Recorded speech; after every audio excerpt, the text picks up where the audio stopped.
Good morning, Harvest. The scripture reading for today comes from John 15:5. Hear the word of the Lord. I am the vine, you are the branches. If you remain in me and I in you, you will bear much fruit. Apart from me, you can do nothing. Thanks be to God. Well, this morning I want to share a message with you that I'm calling The Connection. Did you know that your connection is everything in life? Well, let me set it up this way. I remember the very first time that I went to my first baseball game at Wrigley Field, and I must have been very small because in my memory, I recall that my dad was just enormous. He was just really, really tall, so I must have just been a little kid. And after the game was over, I remember holding my daddy's hand, and we're kind of making our way to the parking lot.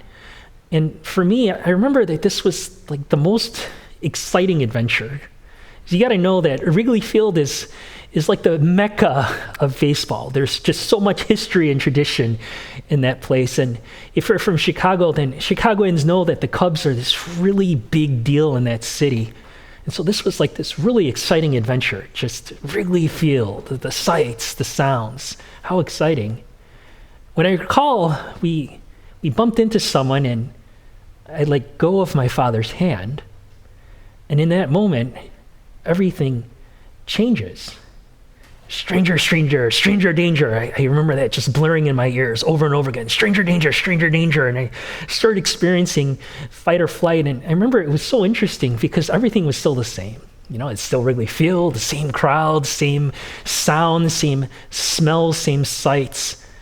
But because this one factor had shifted, my connection with my father had been broken, how it completely changed my entire experience of Wrigley Field. There's a principle here, and it doesn't only speak to little boys named Gerald, Huang who are visiting Wrigley Field for the very first time, but it speaks to every single one of us as believers, because your connection with your Father in heaven above will affect everything that you experience in this life. And I want to unpack this idea for us today. Now, just in terms of context, everything that we're going to look at today takes place on the very final night of Jesus' life, and he's just finished the Last Supper with his followers, and so now they're all taking this walk after dinner. They're headed to the Garden of Gethsemane, where, of course, he'll be handed over to be crucified. So this is actually the very final walk that they'll ever enjoy together on this earth. And, of course, Jesus is trying to teach them these lessons that are so close to his heart. And he's thinking, what is the best way to communicate these things that I so want to share with my people? When it seems he looks over to the side of the road and he notices that there's this vineyard there. And he says, that's it. I am the vine. You are the branches. If you remain in me and I in you, you will bear much fruit. But then he adds this one warning. Apart from me, you can do nothing. Because he was reminding us of how important it was that we stay connected to him. And of course, on this last night, he just kept bringing this concept up over and over again in different ways. Here's just a few examples. John 14, on that day, you will realize that I am in my Father, and you are in me, and I am in you. Of course, he's saying that when we're saved, there's this union that's created between us and God. Here's another example. John 17, I have given them the glory that you gave me, that they may be one as we are one, I in them, and you in me, so that they may be brought to complete unity. And why is Jesus talking about being in us when he's talking about unity? And this probably deserves 2 or 3 messages in its own right to unpack all of this, but the overarching view is that, did you know unity doesn't only come through our relationship with other people, it also comes through our relationship with God. Here's just one more example of many. John 17, I have made you known to them and will continue to make you known, in order that the love you have for me may be in them, and that I myself may be in them. You see, one of the reasons why Jesus saved us was so he could put his love in us. And here today, Jesus says, I am the vine and you are the branches. because he's saying that the way that we really begin to live in this world as believers is by staying connected to him. And so I want to share with you this morning about this idea through 2 points about how important it is that we remain connected to him. So let's get to it. The very first point that I see Jesus making for us today is what he wants in us. What does he want to see inside of our hearts? I call it the vine and the branches. Isn't that exactly how he leads off in verse 5? He says, I am the vine and you are the branches. He's saying, I want to relate to you the way a vine does to its branches. And I'm sure we're saying, sure, that sounds right.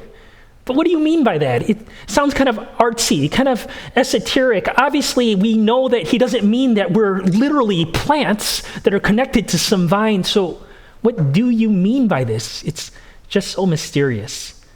Well, I explain it this way. I recall before Angie and I were allowed to bring Josh home from Korea, the adoption agency had us take 20 hours of parenting classes because they wanted us to be ready for that day that we finally got to bring our little boy home. They wanted us to be the best parents that we could be for Josh. And I recall in one of those courses, they taught us about something called the attachment theory. And all the attachment theory says is that the quality of our relationships directly affects the very quality of our lives. So, for example, if you have good relationships in life, healthy relationships, then that helps you to experience optimism. It's what helps you to find motivation, to have positive self-esteem, to manage your anxieties well. That if you have good relationships in life, then this helps so much so that you can face your life with courage. But the opposite is true as well. If you experience broken relationships and fractured relationships, then what the attachment theory says is that it throws us off balance. And now we begin to become clingy to other people. Or the opposite, we start to push them away and hold them at arm's length. But these broken and fractured relationships push us off balance. And the overarching idea behind attachment theory is that it's the quality of our relationships that in many ways determines the very quality of our entire lives. Now, in order to prove this, I recall that they had done this very controversial study that they called the Harlow monkey experiment. And what they did was they collected this big pack of these baby monkeys, these rhesus monkeys. And part of what made it so controversial was they actually separated these baby monkeys from their mothers. And what they did was they put them inside these cages, and instead, this is probably part of what makes it so controversial, is they gave them these mommy robots instead. And so here's a picture of it. They took these robots and they kind of dressed them up as mommies, and they draped these yellow tarps around them. And they put also inside those cages this bottle of milk. And what happened next, I thought was very interesting, because the overwhelming majority of those monkeys, you see, they picked the mommy robots over that bottle of milk. And so one of the findings from this experiment was that at least for these animals, at least for these baby monkeys, that they had this deep need for relationship, this need that ran so deep that it was even deeper than their need for food. And I suppose what happens next is what really lies at the heart of why this experiment was so controversial. Because if it wasn't bad enough that they removed these baby monkeys from their mothers, what they do in phase 2 is they enter into these cages and they take away their mommy robots as well, but they left that bottle of milk. And I remember just being shocked by what happened next. Because apparently the dominant, overwhelming majority of those monkeys, they retreated into the corner of their cages and they refused to come out. Some of them, they said, actually reported to have developed autistic tendencies, and They wouldn't explore anymore. They didn't want to play anymore, but they just kind of cowered in fear in the corners of their cages. They just seemed unable to cope with reality. And so the finding from this very controversial Harlow monkey experiment was just that, at least for animals, and they drew parallels, which I'm sure to a certain degree is true, there is this deep need for relationship. And I think when you look at what Jesus is saying here today, he is drawing some direct parallels to what the Harlow monkey experiment seemed to be trying to describe.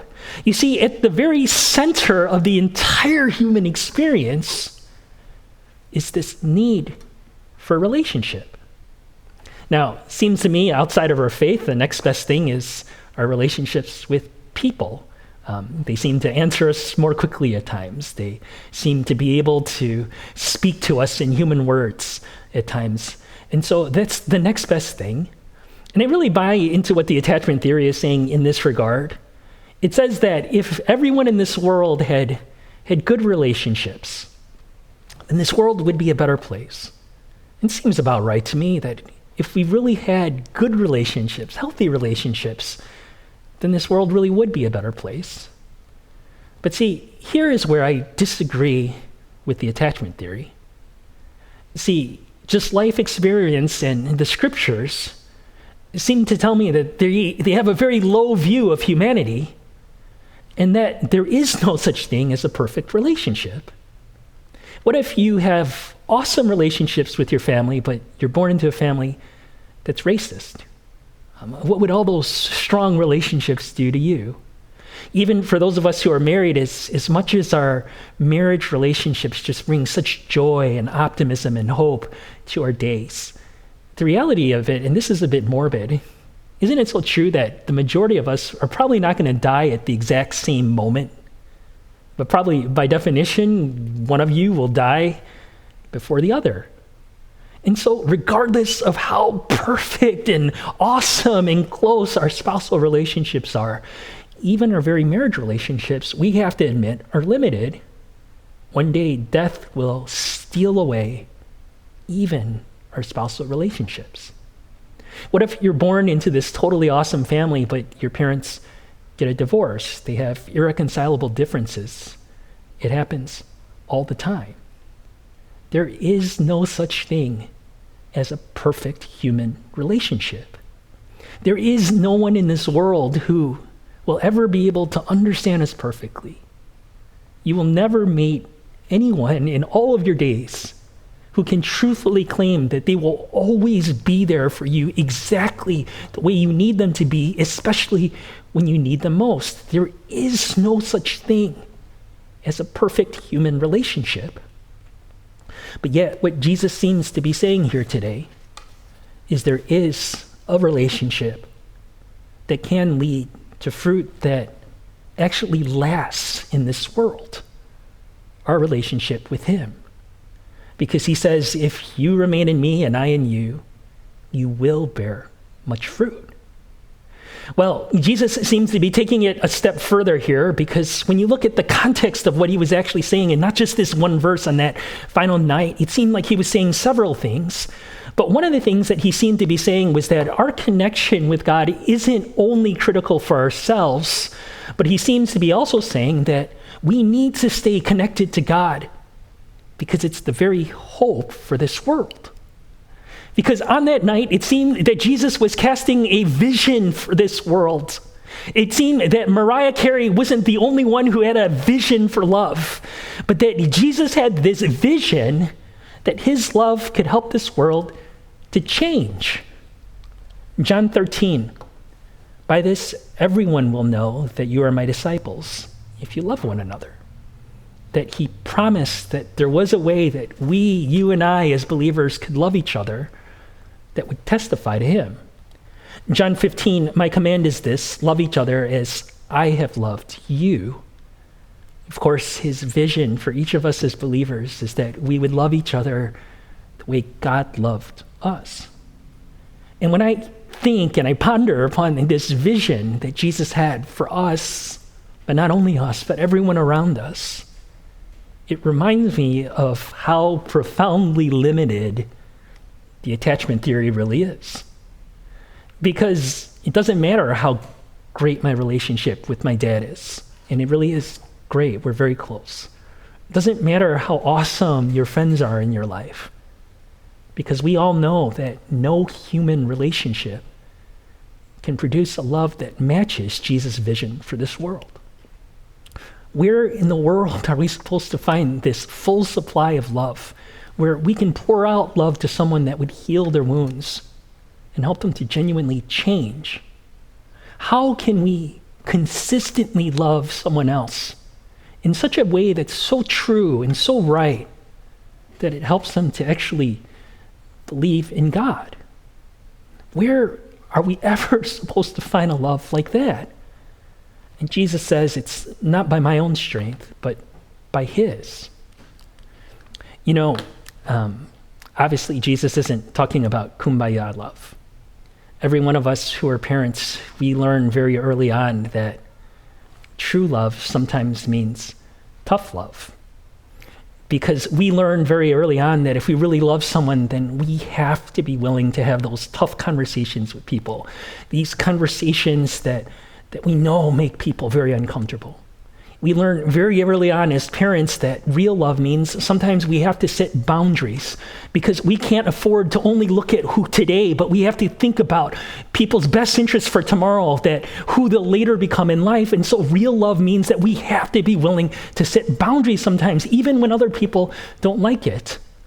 Even this past week, I was taking a walk with my 7-year-old son, Josh, and we ran across another family, this dad walking with a little boy about the same age. But I remember this little boy was throwing this temper tantrum. He was having this meltdown. He was just shouting all these terrible things at his dad. And we watched this. It was quite a spectacle. Josh turns to me and he says, "Daddy, why don't you say something to that little boy?" And you know what I said? I said, "Josh, I can't. He's not my kid." Because wouldn't you agree, what we learn very early on as parents, that sometimes one of the truest signs of true love for someone is a willingness to show tough love. But here's where I'm going with all this, that love is still love. Even tough love still looks like love. That even tough love smells like love. I like to believe when we're setting boundaries on our kids and they don't understand and they're just, so hurt by the things that we're doing, I like to believe that deep down inside their hearts, they know that it's all because of love. And that's just our families. But where in the world are we supposed to find the full supply so that we can love this world in that way? In a way that really does lead to genuine change. A way that's so true and so right that they actually begin to believe in God. Jesus says it's not by your own strength, but it's by mine, because I am the vine and you are the branches. And it's so important that you stay connected to me. Well, it seems that Jesus is making a second point for us today. Not only what does God want in us, but what God wants through us. It seems what God's vision for our lives is that we would produce fruit. Look how this verse continues. He says, "If you remain in me and I in you, you will bear much fruit. Apart from me, you can do nothing." It seems clear to me that God's intention for every single one of us is that we would produce something, that we would lead fruitful lives. But there's a point here that I don't think we should gloss over. When Jesus says, "I am the vine," he's telling us that the starting point for a life that's filled with fruit has to run through him. And I find that so difficult to accept, my human side and my logical side. Because wouldn't you agree, don't we see people all the time producing fruit apart from God? And Jeff Bezos, the founder of Amazon, he has hundreds of millions of dollars. If you've ever seen his house, it looks almost like this entire kingdom. It's just so big, but I'm pretty sure Jeff Bezos did not found Amazon with faith. He's not a believer in Jesus Christ. And all the time, we see non-Christians doing notable things, significant things, totally apart from God. And why do we have to start with faith? Why can't we just do things because we're determined people, because we're trying to get ahead in life? Why can't we do things with vengeance or anger in our hearts? Why do we have to start with faith? And maybe one way to explain all this is by taking a step back. What does Jesus want to accomplish in us? And I explain it this way. I remember when I was a little kid, whenever I would drink ice water, I remember I would grind my teeth, because to me, ice water tasted like fish. And so I would just grind my teeth. It's just such a nasty taste. And I want to get it out of my mouth. Of course, the reason why was my mother, bless her soul, when she was done going seafood shopping, she would always take her fish and she would store it in my freezer next to the ice box. And so when I would drink ice water, those ice cubes would taste fishy. So grind my teeth. Oh, this is disgusting. This water tastes like fish. Try to get it out of my mouth as soon as possible. And why am I sharing this with you today? Because this, I believe, is true of so much of life, that what comes out of us reflects the flavor of our source.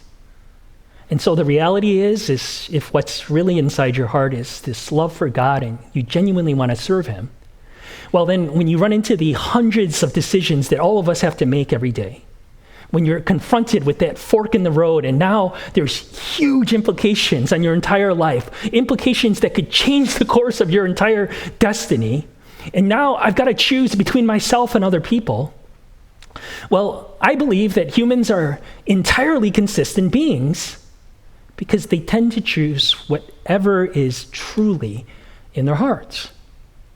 But if what's really inside my heart is just nothing of God, I just want to get ahead in life, I'm just trying to take care of tomorrow, if maybe I'm angry at someone or vengeance, then I run into these hundreds of little decisions that I need to make every single day. I come to this crossroads where I need to make a decision and there's severe consequences to it. And I've got to choose between me and someone else. Well, then human beings are entirely consistent beings because they tend to choose the things that were really in their heart all along. In Jesus, it seems that his vision for our lives was that our lives would be done out of his love for us, because he kept saying it over and over again. In John 13 is, I have loved you, so you must love one another. John 15:12, my command is this, love each other as I have loved you. That his vision for our lives was that our lives would be lived out of his love for us. But the starting point to a life that really reflects this has to run through him. I was thinking this past week about how strange this year of 2020 has been. How it just seems like we faced one challenge after another. It begins with this novel pathogen, this coronavirus that soon stretches its grasp over our entire globe, literally. And then it just seems to cause such a ruckus in our lives. Of course, in March, our churches across the country are all shut down. And do you realize at this point, it's been 7 months since the majority of us have seen each other in person. And of course, one of the implications of the entire country shutting down, and not just the church, is that the market, the economy is thrust into these wild swings from recession to rebound. And at one point, probably at the worst point, for a lot of us, we found our entire life savings down 40% in just a matter of weeks. You think of all of the trouble that this virus brought into our lives. Of course, there's also kindergarten through 12th grade and many colleges as well that are forced 100% remote. And you just think about all of the drastic changes that makes to our lifestyles. At certain points throughout this last 7 months, there's reports that in certain cities that domestic violence is apparently on the rise. And the reason to all this is because people aren't used to spending this quantity of time with each other at home. And so these tensions, they just begin to rise. And you know what I see in most Americans? The reaction is we look to all those problems out there, we think that the solution comes in here. Okay, so things are going haywire at work. So that means I'll outwork work. I'll just roll up my sleeves and I'll put my nose to the grinder and I'll outwork and I'll do more and more and more and I'll overcome all the problems in my life. And so we begin to worry when the solutions that we're looking for aren't coming through. We worry because as hard as we work, it just seems to fall just a hair short. Because deep down inside, we think, so many of us as Americans, that the problems out there will be solved by what happens in here. But here, Jesus is talking about the facts of life. That the way that we lead to a life that leads to fruit that actually lasts will always come through Him. You know, I thought of this picture that I found on the internet this past week as I was preparing for this message. It was of these people that had somehow gotten deposited into the ocean. And apparently any one of them on their own wasn't strong enough to withstand these waves. But because these people had lined up and grabbed each other's hands, their collective strength was enough for whatever came their way. And maybe you feel disoriented today, and maybe you feel overwhelmed, and maybe there's just so much pressure in your life today, or maybe you just feel kind of like out of it, and you're going through this rut, this dry period when it comes to your faith. Can I ask you a question? How is your connection with your Father in heaven above today? And have you somewhere along the way forsaken your most important relationship? You know, this past week, as I was preparing for this message, I found myself just most blessed by how Jesus ends this verse. Because he says, apart from me, you can do nothing. And I remember thinking to myself, that's so extreme. Nothing is an absolute term because it means zero. And why is he saying something so extreme? Why is he saying something so absolute that apart from me, you can do nothing? And I thought about it, and I pondered it, and I studied it, and I prayed on it. And then all that thinking became a conviction, because this is what I think Jesus is really saying to us. That the very most important thing that you can do today is to stay connected to Him. Because apart from me, you can do nothing. But really, the path to a life that really does lead to this fruit that God envisioned for every single one of our lives has to run through Him. Because if you remain in me and I in you, I promise that you will bear much fruit. You know, next week we're going to start our outdoor worship services, and for the very first time, and we're going to start small. It'll just be once a month on the final Sunday of the month, and it'll just be on the front lawn of our church. But if you've been away from the Lord for a while, if you've been drifting, then we bless you and we love you. But come home and let's reconnect to God together. But come home and let's get back into God together. Let me close this way. My wife and I, they're planning this Thanksgiving trip at the end of November to Kentucky to visit my wife's brother and their in-laws. And one of my first reactions to this trip was concern. Is it really a good idea for my family to get in an airplane in light of this virus? And so I started researching these different airlines and what would they do to ensure that my family would be safe if they were to ride on one of their planes. And I saw something that really made a lot of sense to me. What they said to mothers who were traveling with little kids was that the very first step was to make sure that their own masks were secure. And I think that that's so true of all of life, that we need to make sure that we're alive first before we can realistically help other people to find life as well. Really, the most important thing that you can do today is to maintain your connection with him.